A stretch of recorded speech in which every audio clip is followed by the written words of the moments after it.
Olá, meu povo! Acaba mais uma Copa do Mundo de Futebol, onde essa geração brasileira passa mais uma vergonha. Mas os especialistas do futebol já estão comentando sobre isso e nosso canal é voltado às questões sociais. Mas esporte e questões sociais estão interligados. Percebi diversas colocações nos jogos da seleção, os comentaristas, pessoas nas redes sociais, e eu quero dizer que vi a seleção brasileira de futebol ser campeã em 2002 e nenhum problema social brasileiro foi resolvido. Continuamos com reprodução do racismo, do machismo, do capacitismo, da misoginia. Antes de dialogar sobre isso, quero convidar todas as pessoas a se inscreverem no canal, seguir nas demais redes, curtir todos os conteúdos, seja vídeos longos, vídeos curtos, né? Porque o Stories, que muita gente curte, é legal, mas o algoritmo não reconhece a importância do assunto com simplesmente essa curtida, e compartilharem com quem vocês pensam que gosta desse tipo de diálogo. É problemático essa romantização que as pessoas estão fazendo do esporte, falando que o Brasil está próximo às suas raízes, reconhecendo quando torce para times africanos ou da América Latina. O time africano, latino-americano, asiático ganhar de seleções europeias não muda nada que economicamente as relações são de dominação e subjugados, porque isso é o capitalismo. A gente não vai ser vingado porque Brasil ganhou de Portugal, a Argélia, que foi colonizada pela França, ganhou a França, não muda nada. Isso é uma ilusão. Fazendo um comparativo, quando Fanon, no Pele Negra, Máscaras Brancas, e também nos Condenados da Terra, faz a crítica à religião, ele fala que as pessoas vão inconscientemente expurgam a sua raiva naquele rito religioso com seus corpos, com a sua mente, com as suas ações, mas no outro dia ele continua a relação de colonizador e colonizado com o opressor, porque ele não direcionou aquela raiva, aquele sentimento contra aquele que o agride. Não é que as religiões, inclusive eu como um candomblessista, vejo a importância da religião, mas eu não posso deixar de ver os problemas sociais e expurgar essa raiva dos problemas sociais que eu tenho só nos meus ritos religiosos. Eu preciso agir quanto ator social, que é isso que eu faço aqui nas redes sociais. Então, não adianta no esporte também você expurgar essa raiva, você torcer, você se aliviar ali porque aquele time de menor expressão ganhou o de maior expressão, porque uma seleção de colonizados no passado ganhou uma seleção que é do centro do capitalismo. Mas no outro dia essas relações continuam. Não adianta os brasileiros torcerem para seleções africanas, para seleções latino-americanas, e quando imigrantes haitianos e venezuelanos estavam entrando no Brasil para tentar uma vida melhor devido a questões do capitalismo que oprime essas regiões, eles foram totalmente discriminados. O preconceito, a xenofobia brasileira foi mostrada. Eu torci pro Haiti na Copa do Mundo de futebol, mas quando meu irmão haitiano está próximo de mim, eu torço contra ele. Eu expulso ele do meu território, porque eu gosto do haitiano, mas ele lá no Haiti, eu aqui no Brasil. Que hipocrisia é essa? Não pode torcer para a Argentina porque argentino é racista. A diferença é que quando a gente fala de racismo explícito, racismo implícito, e eu gosto de falar do racismo por denegação, que é o conceito da Lélia Gonzalez, a teoria não diz que é porque o racismo explícito mostra, o racismo implícito é escondido. Não é isso. É que nos Estados Unidos existiam leis onde tinha espaço de branco, espaço de negro. E até hoje o racista estadunidense, ele tem coragem de falar: não gosto de preto, não gosto de indígena, não gosto de mestiço.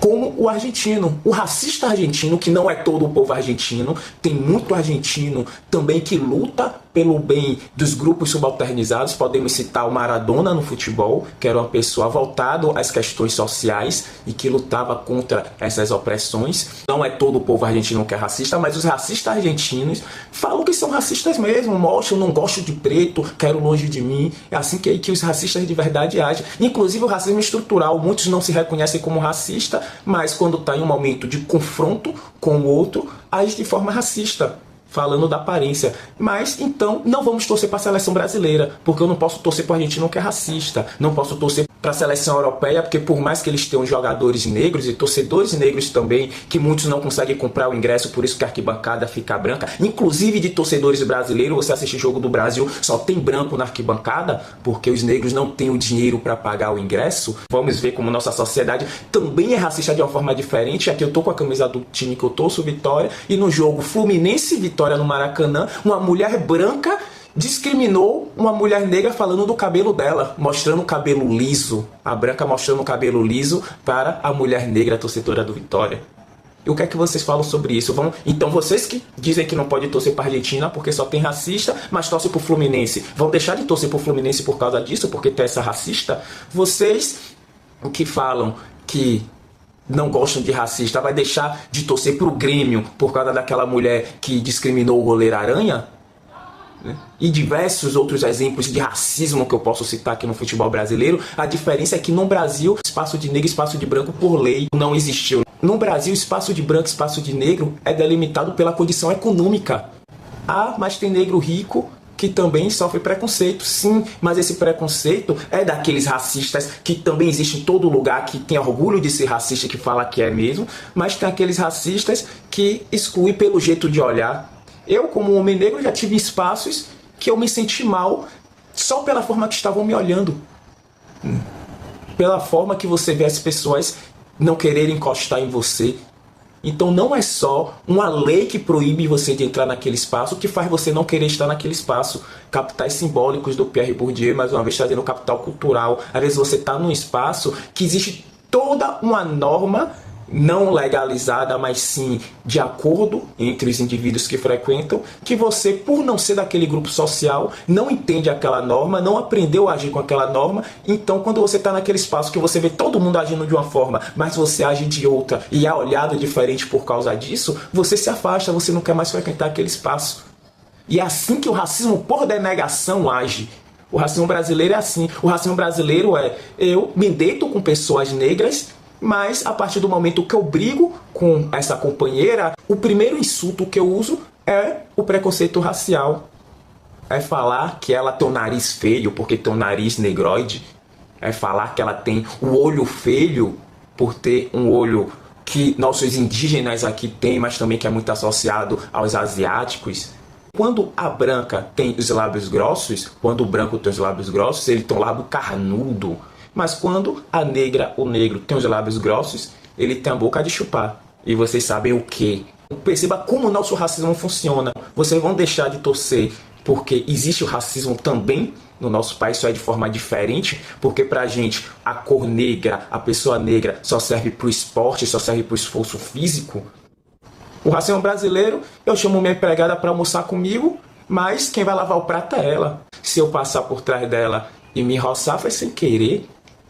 Né? Não foi porque eu sou branco, ela é negra e eu acho que eu posso mexer com ela a hora que eu quiser. Não, ó, tô passando aqui pra... Não, você é um mal entendido, não foi isso não que aconteceu. É assim que nosso racismo funciona. Então, sem hipocrisia de eu não sou racista porque eu torço para time africano, porque eu gosto quando o time que tem negro tá ganhando. E o negro que quer modificar as relações sociais de subalternização. E o machismo, porque nossa seleção tem pessoas que negam pagar a pensão dos filhos, que agridem as mulheres. Agredir não é só com força física, você agride com palavras, você agride com ações diversas. Ação é tudo que a gente põe em prática nesse mundo. A gente não põe nada em prática que não passe pelo nosso pensamento. Agiu sem pensar, ninguém age sem pensar. Você age sem pensar, demoradamente, vagarosamente, minuciosamente, mas toda a nossa ação passa por um pensamento. Porque se fala do racismo do argentino, mas não se fala então, já que nosso racismo é apagado nesse momento, não fala do machismo, da misoginia, do capacitismo, do elitismo que o nosso esporte proporciona. Muito se fala, como é que a Virgínia volta pro Vinícius Júnior. Eu vi um vídeo que a mulher fala assim: como é que uma mulher empoderada como você aceita esse tipo de coisa e a gente, que somos meras mortais, como é que não aceita? Aí eu entro no problema da representatividade, porque quando você escolhe Virgínia para ser uma representação de mulher, Neymar para ser uma representação de um homem negro, né? Ou um homem branco qualquer para ser representação de homem, você está sujeito a pessoas que têm uma performance problemática, né? Neymar, a gente sabe, o eterno menino. Você não vê Neymar falar nada que uma pessoa da idade dele deveria estar centrado falando. É eterno menino. Vai ficar com 70 anos e se não chamar de menino Ney, agindo como menino Ney. Você fica a mercê dessa representação vazia. E aí ela quer dizer o quê? Você que é uma mulher que tem dinheiro, que é uma branca, tem essa liberdade de falar nas redes sociais. Você é a grande. Nós que somos negras, pobres, né? Não temos essa liberdade em meios de comunicação, somos menores que você, quando isso não é uma realidade. Ninguém tem que estar representando a gente, não. A gente tem que começar a modificar. Não tenho que agir porque eu sou ser humano, eu mereço respeito, eu tenho que agir assim. Não porque nenhuma representação, inclusive de pessoas que são colocadas como humanas, o branco, o rico e a gente como sub-humanos. Não vamos aceitar isso, então não tem nada disso que porque ela aceita, as outras mulheres aceitam. Não tem que aceitar nada. Tem que realmente romper com o machismo e a misoginia. Mas ninguém está comentando que o Vinícius foi chamado de macaco, porque quando ela terminou com ele, foi beijar um macaco, né? E esse, mais uma vez, é a reprodução do racismo por denegação brasileiro. Olha, eu não sou preconceituoso, não. Eu não sou preconceituosa, não. Eu dormi até com negro, eu namorei com negro, eu quero casar com negro. Mas no primeiro momento que eu brigo com ele, eu vou beijar um macaco para mostrar a ele quem ele é. Então eu não sou preconceituosa. E o Vinícius voltou para ela, assim como ela voltou para o homem que traiu ela, ele voltou para uma mulher que mostrou a ele que é racista e ele é um homem negro. Eu estou falando que ela é racista por uma reprodução de uma estrutura que todos nós aprendemos a ser racista num país que é estruturalmente racista. Não estou falando que ela é por livre e espontânea consciência. Se ela é ou não por consciência, aí quem é próximo a ela talvez possa dizer muito melhor do que eu, né, que conheço a figura pública, a figura performática das redes sociais. Eu recomendo Karl Marheim, talvez eu não acertei o nome, que ele fala dos papéis em sociedade. Não vou lembrar a obra, na verdade, conversando aqui, fazendo esse vídeo, que eu lembrei da obra que eu li dele, que o professor recomendou, o professor Fábio Reis, muito bom, do meu curso de Ciências Sociais, né, na UNEB. Esse autor é muito interessante para a gente entender como a gente aprende a ideia do senso comum e como a gente reproduz papéis em sociedade. A gente tem papéis que a gente cumpre e todo papel tem o seu estereótipo. E a gente muitas vezes inconscientemente reproduz esse estereótipo. É muita hipocrisia a gente coloca um valor de mudança em um esporte onde não é verdade. As pessoas não aprendem a ser mais humanas no esporte. Falo pelas arenas. Antes, o ingresso era o mesmo valor para todo mundo e o futebol era um esporte de pobre mesmo, porque os ingressos eram acessíveis. Não existia essa divisão de setor. Aí depois eles criaram o camarote, a arquibancada era a região dos pobres e os camarotes, os ricos entram. A divisão de rico e pobre em jogo era só que jogo de time normal era para pobre e esses jogos de seleção era para rico, né? Porque, como o pessoal diz, rico e pobre se misturaram na arquibancada. Mentira, o rico preferia nem ir, se fosse para se misturar na arquibancada com o pobre. Aí depois vieram os camarotes, onde os pobres estavam na arquibancada e os ricos no camarote, e depois criou essa setorização, onde inclusive o mais barato dos setores muitas vezes não é acessível para aquela pessoa totalmente pauperizada. O pobre que tem acesso a esse setor mais barato muitas vezes é um pobre que consegue ter 5 salários mínimos, 4 salários mínimos, mas aquele pobre que sustenta uma família com um salário mínimo, 2 salários mínimos, muitas vezes não pode ter acesso a esse setor mais barato da arquibancada. Então vamos largar de hipocrisia, de ver o esporte de uma forma que não é real, porque existe muita sujeira no Brasil que uma vitória no futebol e que os símbolos no futebol não vai resolver, e não só no futebol como em esporte nenhum. Para finalizar, quero lembrar uma luta de boxe, não vou lembrar contra quem, mas vou lembrar que foi o Roy Jones Jr., um grande boxeador que eu tive o prazer de ver. O cara era fera demais. E uma luta que ele ia ter com uma cara que era claro de pele, né? Ele disse que os negros vão dominar toda a categoria de boxe. E, verdade, os negros dominam todas as categorias do boxe. Mas muda o que para as pessoas negras isso? O que é que mudou na nossa subalternização? Porque o Muhammad Ali, ele sim era um esportista que tinha consciência racial, consciência de classe, consciência que fez ele ser o grande que ele foi quando ele se negou a fazer lutas milionárias, porque eram em territórios que apoiavam o genocídio, o racismo, se negou a defender os Estados Unidos na agressão ao território do Vietnã. Grande boxeador Muhammad Ali. Mas, em geral, para a população que assiste o boxe, para os negros em geral e para os próprios negros que praticam boxe, mudou o quê? A não ser uns poucos que conseguem ser milionários, que acabam vestindo a máscara branca. Vocês vão entender fazendo alusão ao livro do Francis Fanon, Pele Negra, Máscara Branca.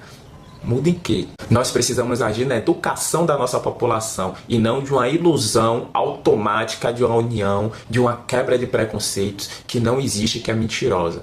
Mais uma vez quero saber o que todos vocês pensam sobre isso. Se inscrevam no canal, sigam nas demais redes, curtam os conteúdos, compartilhem com as pessoas e colaborem com o diálogo combativo, camaradas.